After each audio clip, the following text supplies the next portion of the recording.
Hi, buddies. So let's see about Islam and Sufis. Fireside gathering of aesthetics. Well, it's all about the Nathpanthis, Siddhas, and Yogis during 13th to 18th century rise when they were this movement was rising, like Nathpanthis were rising, Siddhas were rising, Yogis were rising. So this picture is depicting about the ascetics, a fireside gathering of ascetics.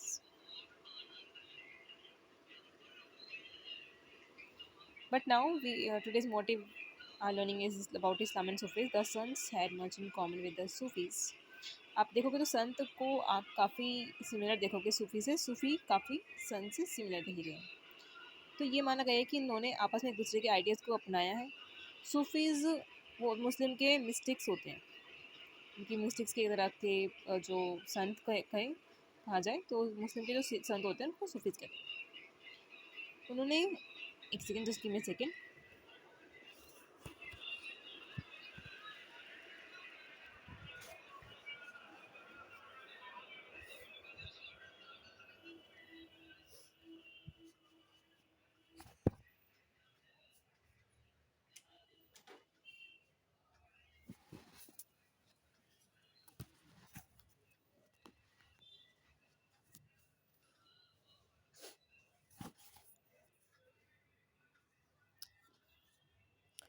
तो इसमें they rejected outward religious justly and emphasized love and innovative devotion to God.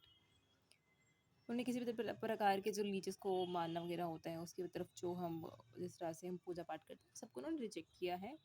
उन्होंने क्या बोला है कि जो love है और devotion to God and compassion towards all fellow human beings, यही एक क्या है, एक इनका धर्म है कि जितने भी कंपेनियंस हैं, फेलोज हैं, उनकी तरफ एक कंपेशन रखना, आदर सम्मान रखना। इस्लाम प्रोपोगेटेड strict monotheism और submission to one god. उन्हें इस्लाम ने पूरी तरह से लेकिन क्या माना है कि हमें पूरे जो हमारा प्रभु है, गॉड है, उनको पूरी तरह से इनको सबमिट कर देना, अपने आप को, अपनी आत्मा को उनको सौंप देना। In the 8th 9th centuries, religious scholars developed different aspects of the holy law, शरात and theory of Islam. तो 8वीं और 9वीं शताब्दी के टाइम पर ये था जब हॉली लॉ, एक पवित्र कानून शरत जिसे बोला गया है इस्लाम का, वो डेवलप हुआ था स्कॉलर्स के द्वारा। स्कॉलर्स ने अलग अलग, जैसे कि इस्लाम में अलग और भी अलग अलग टाइप्स के डिविजन्स हैं, तो एक शरत भी आता है। तो इसमें हॉली लॉ एक शरत था जो किसने निकाला था, ये स्कॉलर्स ने निकाला है। And theory of Islam, okay. While the religious of Islam gradually become more complex, लेकिन अगर धीरे धीरे अगर हम टाइम की बात देखें तो ये इस्लाम और कॉम्प्लेक्स होता गया। Sufis provided it with an additional dimension that favoured a more personal devotion to God. और सूफीज ने उसके साथ साथ कुछ ना कुछ और जोड़ते गए कि गॉड को अगर आपको डिवोट करना है, अपने आप की अगर सबमिशन अगर आप चाहते हो, मोनोथेइज्म में अगर बिलीव रखते हैं, तो आपको किस किस किस तरह से आपको गॉड को, आपको डिवोशन आपका होना चाहिए। तो उसमें कुछ ना कुछ ऐड करते गए। The field of Sufis often rejected the elaborate rituals and codes of behavior demanded by Muslim religion scholars. और जो सूफीज थे वो रिजेक्ट करते थे जो रिचुअल्स या फिर वो कायदे कानून जो मुस्लिम रिलीजियस के स्कॉलर्स जो मानते थे। तो यहाँ पर अगर आप देखोगे तो पहले तो सूफीज ही मुस्लिम के मिस्टिक्स थे। अब यहाँ पर सूफीज अलग हो गए हैं, मुस्लिम्स थोड़े से उनके कटाक्ष यहाँ पे आप देख सकते हो, थोड़े कंट्रोवर्सीज दोनों में आ चुकी हैं। और ये कब आई, जब सूफीज ने अपने कुछ अलग अलग अपने एडिशनल डायमेंशंस डाल दिए गए। और जबकि पहले क्या था, ये इस्लाम में यानी कि मुस्लिम जिसको मानते हैं उसको इस्लाम बोलते हैं, इस्लाम में पहले क्या था, सबमिशन था वन गॉड को। लेकिन जैसे ही ये धीरे धीरे क्या हुआ, फिर ये शरत यहाँ पे डेवलप हुआ, शरत होली लो डेवलप हुआ यहाँ पर 8th और 9th सेंचुरी में। उसके बाद ये सूफीज़ की कुछ चीज़ें अलग अलग डायमेंशन उन्होंने ऐड कर दी। उसकी वजह से सूफीज़ को ये मुस्लिम्स का जो पहले का ये डिवोशन था उनको पसंद नहीं आया। ये जो सिर्फ ये जो शरत वरत पे डिपेंड था, जो सूफीज़ ने अपने लॉज़ अपने और ऐड करे, वो चाहते थे सिर्फ़ वही एक गॉड को डिवोट करने का मेथड है, डिवोशन का मेथड है। They sought union with God much as lover seeks his beloved with disregarded for the world. तो हो 1 second, they sought union with, उन्होंने सोचा कि let's go to the world.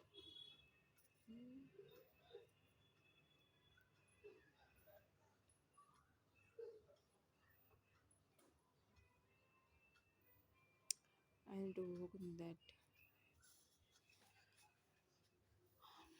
Like the saint poets, the Sufis, जिस तरह संत कवि हमने पीछे अभी देखा था, संत कवि हमने देखे थे ना, महाराष्ट्र के, जो महाराष्ट्र में जो वैष्णव्स अनटचेबल्स के ने जो एक अलग वर्कारी सेक्ट निकाला था, और वो वैष्णव थे। तो और जो उनको गाते थे पोएम्स वगैरह को, जिन्होंने अपनी अलग अलग कविताएं रची हैं, उनको हमने सेंट पॉइंट्स पढ़ा था, सेंट पॉइंट्स। तो यहाँ पर जिस तरह के सेंट पॉइंट्स हैं, या Sufis too composed poems, Sufis ने भी अपनी पोएम्स जो है लिखी हैं, एक्सप्रेस किया अपनी फीलिंग्स को, and rich literature is propose including anecdotes and fables development around them. इस तरह से सूफीज ने भी अलग अलग रचनाएं करी हैं, या आप एनेक्डोट्स फेबल्स आप देख सकते हैं। Among the great Sufis of Central Asia were Ghazali, Rumi, Saadi. ये कुछ जो जाने माने सूफीज हैं, वो इसमें 3 नाम दे रखे हैं, जैसे कि Nathpanthi, Siddhas and yogis, the Sufis to believe that the heart can be train to look at the world in a different way. जिस तरह से हमने क्या देखा कि नाथपंथी, सिद्धास, योगीज अपना मेडिटेशन, योगासन, ब्रीथिंग एक्सरसाइजेस को उन्होंने अपना एक डिवोशन टू गॉड माना था। इसी तरह से जो सूफीज हैं, सूफीज ने कुछ अपना अलग आइडियोलॉजी थी, to believe that the heart can be train, कि उन्होंने ये बताया कि जो दिल है उसको ट्रेन किया जा सकता है, कि अगर हम अपनी दुनिया को दूसरे तरीके से देखा जा सकता है, इसके लिए हमें ट्रेन किया जा सकता है अपने दिल को। They developed elaborate methods of training uses जिक्र, चैंटिंग ऑफ नेम और सेक्रेट फॉर्मूला। उन्होंने अपने जिक्र, इसको जिक्र बोलते हैं, you can remember that, contemplation, समा, सिंगिंग, रग्स, dancing, discussion of parables, breath control, etc. Under the guidance of master और पीर, इनके अंडर इन्होंने कुछ, पीर के अंडर उन्होंने कुछ, देखिए आप ये जो एक्टिविटीज़ आप देख रहे हैं सारी की सारी, इसको एक मेथड बताया है कि हार्ट को ट्रेन करने का, और आप उससे आप दुनिया को अलग नज़र से आप देख सकते हैं। Thus emerged the Silas, a spiritual genealogy of Sufi teachers, each following a slightly different method तरीका of instruction and ritual practices. तो इस तरह से जो सिलसिला है, इससे गाना याद आ रहा है, सिलसिला ये जन्नत का, वाह वाह वाह ना, इस शब्द से ही कितना अच्छा गाना याद आता है, जो बात है। और अगर बात करते हैं सूफीज़, तो सूफीज़ में एक बहुत ही मशहूर एक गाना याद आता है, ख्वाजा मेरी ख्वाजा दिल में समा जा। दैट्स सो इंटरेस्टिंग दैट, हाँ, जोधा अकबर की स्टोरीज़ जो भी मूवी बनी थी, स्टोरी बेस्ड मूवी बनी थी, तो उसमें काफ़ी अच्छा गाना था वो, जो ऋतिक रोशन जिसमें प्ले कर रहे हैं रोल। खैर, स्पिरिचुअल कहाँ थे हम, तो इससे सिलसिला चल पड़ा, स्पिरिचुअल जेनोलॉजी ऑफ सूफी टीचर्स। ये जो सूफी टीचर्स थे उनके अलग जो स्पिरिचुअलॉजी है, स्पिरिचुअल जेनोलॉजी है, कि इस तरह के जो स्पिरिचुअल के जो मेथड से कह लीजिए आप तरीके, ये कुछ डिफरेंट थे, मतलब इंस्ट्रक्शन रिचुअल करने की अलग मेथड थे। तो उसमें क्या देखा, चैंटिंग करना, यानी कि वो जैसे कि हमारे जैन धर्म में क्या होता है, हम नमोकार मंत्र का चैंटिंग करते हैं, नमो अरिहंताणम, से हम नो वो ओम बनाते हैं, यहाँ से हमारा स्टार्ट होता है, हम इसको 9 टाइम्स करते हैं, 1 2 3 4 5 6 7 8 9, तो हमारा ओम बन जाता है इस तरह से। और हमारा जो मंत्र है हमारा नमोकार मंत्र कहते हैं।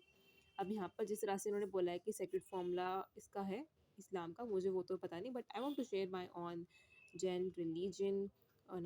महामंत्रों का मंत्र, नवकार महामंत्र, नमो अरिहंताणम, नमो सिद्धाणम, नमो आयरियाणम, नमो वज्रायणम, नमो लोय सवसवणम, नमो अरिहंताणम, नमो सिद्धाणम, नमो आयरियाणम, नमो वज्रायणम, नमो लोय सवसवणम। नमो अरिहंताणम नमो सिद्धाणम नमो आयर्याणम नमो वज्रायणम नमो लोय सवसाणम नमो अरिहंताणम नमो सिद्धाणम नमो आयर्याणम नमो वज्रायणम नमो लोय सवसाणम नमो अरिहंताणम नमो सिद्धाणम नमो आयर्याणम नमो वज्रायणम नमो लोय सवसाणम नमो अरिहंताणम नमो सिद्धाणम नमो आयर्याणम नमो वज्रायणम नमो लोय सवसाणम नमो अरिहंताणम नमो सिद्धाणम नमो आयर्याणम नमो वज्रायणम नमो लोय सवसाणम ओम नमो अरिहंताणम नमो सिद्धाणम ओम नमो आयर्याणम नमो वज्रायणम नमो लोय सवसाणम ओम नमो अरिहंताणम नमो सिद्धाणम ओम नमो आयर्याणम नमो वज्रायणम नमो लोय सवसाहुणम ऐसो पंच नमोकारो सव पापणासुणो मंगलाड़ं च सव सिंह परमं होई मंगलम। उसके बाद हम पंच परमेष्टियों का ध्यान करते हैं। उसमें होता है चत्तारी मंगलम अरिहंत मंगलम सिद्धा मंगलम साहू मंगलम केवली पड़तु धर्म मंगलम चत्तारी लघुत्मा अरिहंत लघुत्मा सिद्ध लघुत्मा साहू लघुत्मा केवली पड़तु धर्म लघुत्मा चत्तारी शरणम पवजामि अरिहंत शरणम पवजामि सिद्ध शरण पवजामि साहू शरण पवजामि केवली पड़तम धर्मम शरणम पवजामि। हम इसमें जितने भी पंच परमेष्टि हैं उनको हम नमस्कार करते हैं। अरिहंत परमेष्टि सिद्ध परमेष्टि आचार्य परमेष्टि पाद्य परमेष्टि साधु परमेष्टि। खैर मुझे बहुत अच्छा लगा इसमें चेंटिंग करके। चेंटिंग चाहे किसी भी मंत्र की हो, अगर आप उसमें विश्वास रखते हैं आस्था रखते हैं तो ये वर्क करता है। कंटेम्पलेशन समा सिंगिंग। अब गाना भी हमारा एक ज़रूरत है जिसको हम भजन वगैरह बोलते हैं। अपने अगर आप रिलीजियंस में आएंगे तो उसको हम भजन बोलते हैं। कोई भी आप हिंदू धर्म देखेंगे तो यहाँ पर, लेकिन उन्होंने सिंगिंग बोला, ये गान बोल सकते हैं ना, लेकिन हाँ इनमें गान बहुत अच्छे होते हैं। रक्स RQS डांसिंग बोलते हैं। जैसे मैंने बताया ख्वाजा मेरे खाजा, तो उसमें डांस भी करते हैं, सिंग भी कर रहे होते हैं। Discussion of parables, breath control etcetera, ये तो हम देख ही लिए।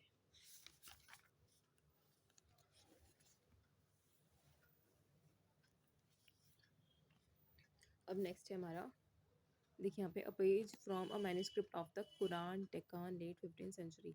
ये आप देख सकते हैं, ये हमारे 15th सेंचुरी का एक मैन्युस्क्रिप्ट है जिसमें पर्शियन लैंग्वेज में कुरान का एक छोटा सा मैन्युस्क्रिप्ट लिया गया। And what is hospice? House of rest for travellers, especially one kept by religious order.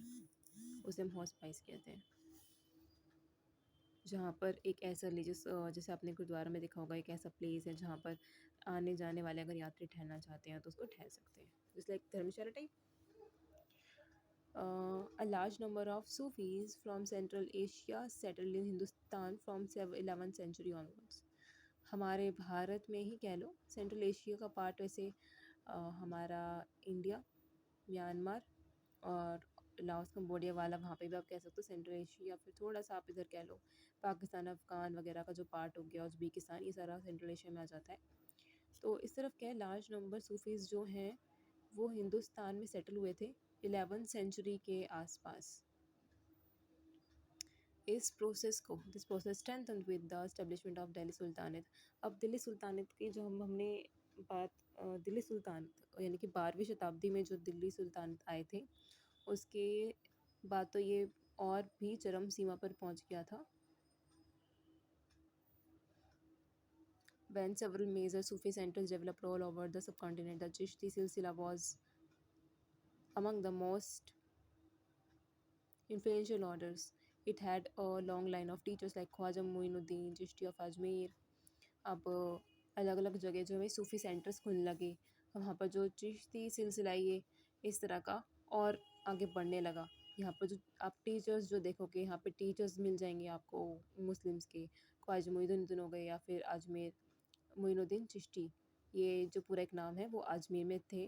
Qutubuddin Bakhtiyar काकी दिल्ली, ये तो पता है इनके ही नाम पर, कुतुबुद्दीन बख्तियार के नाम पर ही कुतुबुद्दीन ऐबक ने क्या करा था, अपने गुरु के नाम पर ही इन्होंने कुतुब मीनार बनवाया था, जो कि महरौली में स्थित है।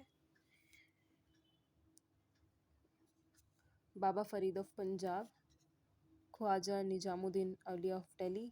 बाबा फरीद की चिश्ती कहाँ पे है ये पूछ सकते हैं, इसकी चिश्ती कहाँ है, पंजाब में है। इनकी कुतुब मीनार बख्तियार की दिल्ली में। और चिश्ती अगर मोइनुद्दीन की पूछी जाए तो आजमेर में है। एंड बंदा नवाज की जू दराज की कहाँ पे है, गुलबर्गा, जी से जी। एंड मोइनुद्दीन अजमेर ज़ारे का बहुत बड़ा नाम है, दिल्ली में तो उनकी है ही। फरीद पंजाबी के 4-5 ये done, right. Now let's see this one, ये पिक क्या शो कर रही है। Devotees of all background visit Sufi shrines, जितने भी डिवोटीज होते थे बैकग्राउंड के, कोई भी बैकग्राउंड हो, वो सूफी श्राइन्स विजिट करते थे। ओके आगे देखते हैं। सूफी मास्टर्स हेल्ड देयर असेंबलीज इन दार खंकाज और हॉस्पिसेस। ये असेंबली लगते थे हॉस्पाइसेस में, जो हमने खंकास हॉस्पिस को ही ये खंकास कहते हैं इनकी पर्शिया में।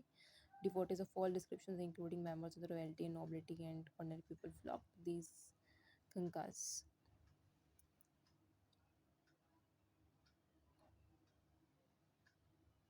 अच्छा, तो कोई सी भी यानी कि रॉयल फैमिली से या नोबल नोबल पर्सन हो, वो यहाँ पर आता था। They discussed spirituality matters, sought the blessings of the saints in solving their worldly problems, और simply attend the music and dance sessions. मतलब कोई भी हो यहाँ पे आना बहुत पसंद करता था, कोई भी आप देख लो, क्योंकि यहाँ पे स्पिरिचुअल मैटर डिस्कस होते थे, यहाँ पे डांस हो रहा है, म्यूज़िक हो रहा है, तो यहाँ पे लोगों को आना काफ़ी पसंद था इस चिश्ती में। One often people attributed Sufi masters with miraculous powers. अच्छा, इससे तो मुझे एक चीज़ और याद आ रही है, अभी मूवी बनी थी, मुझे ध्यान क्यों नहीं आ रही है। मूवी बन चुके हैं, सीरियल्स बन चुके हैं। हाँ, एक बार इस प्यार को क्या नाम दूँ का सीरियल था, उसमें जो आस्था थी वो एक बार फंस जाती है, तो वो दरगाह पहुंचती है, और वहाँ पर आप ध्यान हो तो वहाँ पर लोग गाना गा रहे होते हैं, जिसको भजन शायद कुछ कहेंगे, गाना वगैरह गा रहे थे मुस्लिम्स के ही, जो ख्वाजा सेंट्स होते हैं। तो ये चीज़ तो है कि दरगाह जो शायद बड़ी बड़ी होती है, वहाँ पर इस तरह से गान देखा गया है। We can remember and you can also remember that.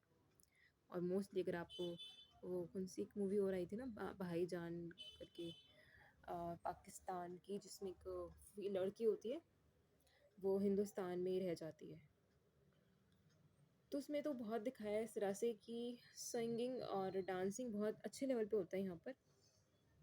Often people attributed Sufi masters with miraculous power that could relieve others of their illness and troubles. एक तरह से वो ये देखते लोग को ये लगता था कि उनके पास पावर्स भी हैं और उनकी इलनेस एंड ट्रबल से उनको छुटकारा दिलवा सकते हैं। The Tom of the Dargah of a Sufi saint became a place of pilgrimage to which thousands of people all faith. और इनके लिए जो पिलग्रिमेज कौन सा होता है, जहाँ पर इनके सूफी जो सेंट्स हो गए, जहाँ पे इनकी दरगाह बनी हुई है, उन वहाँ पे जाके ये लोग मथा टेकते हैं, इनके लिए वही स्थान पिलग्रिमेज हो जाता है। So that's all for about Muslims, Islam. So thanks a lot. We will see new religion. We will see new religious development in North India later on in next video.